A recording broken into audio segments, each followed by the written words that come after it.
पूरा का पूरा देश हिल जाए ऐसी खतरनाक चीज हुई थी 2 हफ्ते पहले, लेकिन दबा दी गई। हुआ क्या था आखिर? बिहार के पटना शहर में एक लड़की अपने हॉस्टल में बेहोश मिली। कानून का मजाक कैसे बनाया जाता है ना, इससे बड़ा एग्जाम्पल आपको कभी नहीं मिलने वाला।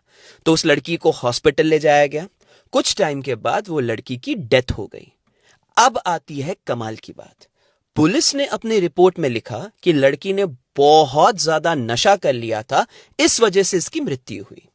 एसएसपी ने भी अपने बयान में दिया कि ड्रग ओवरडोज की वजह से इस लड़की की डेथ हुई है, और अपनी रिपोर्ट में इस लड़की की उम्र 18 साल बताई गई। इस पॉइंट को याद रखना, आगे काम आएगा। फिर आता है ट्विस्ट। पोस्टमार्टम रिपोर्ट में यह क्लियरली बताया गया कि उस लड़की का रेप हुआ था। गर्दन छाती में जख्म के निशान थे, कमर पूरी नीली हो चुकी थी, प्राइवेट पार्ट्स में इतनी ज्यादा इंजरी थी कि यह कंफर्मेशन है कि रेप 2 से ज्यादा लोगों ने किया था। 2 घंटे से भी ज्यादा वो लड़की रेपिस्ट से लड़ी थी, लेकिन कुछ हो नहीं पाया। मेडिकल की पढ़ाई करने आई थी वो बच्ची पटना, नीट एस्पिरेंट थी। उस हॉस्टल पर कोई एक्शन नहीं लिया गया। जिस पुलिस ने वो रिपोर्ट बनाई कि वो ड्रग ओवरडोज की वजह से उसकी डेथ हुई, उन पर कोई एक्शन नहीं लिया गया था।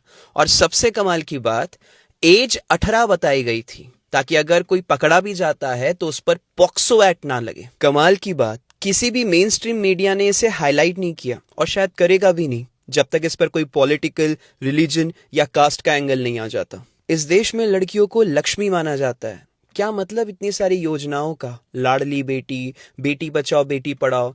उस लड़की को बचाना तो छोड़ दो, प्रॉपर इन्वेस्टिगेशन भी नहीं कर पाए हम।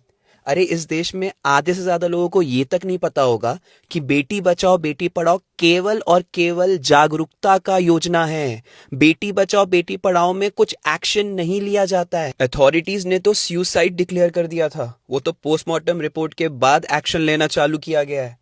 वहां मेन स्ट्रीम मीडिया शंकराचार्य से क्वेश्चन कर रही है कि आप पॉलिटिकल ओपिनियन क्यों दे रहे हैं, पहले आप अपना ओपिनियन तो दे दो इन मैटर्स पर। लेकिन फर्क नहीं पड़ता ये मेन स्ट्रीम मीडिया अब बिक चुकी है कि नहीं बिक चुकी। एक कॉमन इंसान और सोशल मीडिया काफी है इस देश के अहम मुद्दों को उठाने के लिए।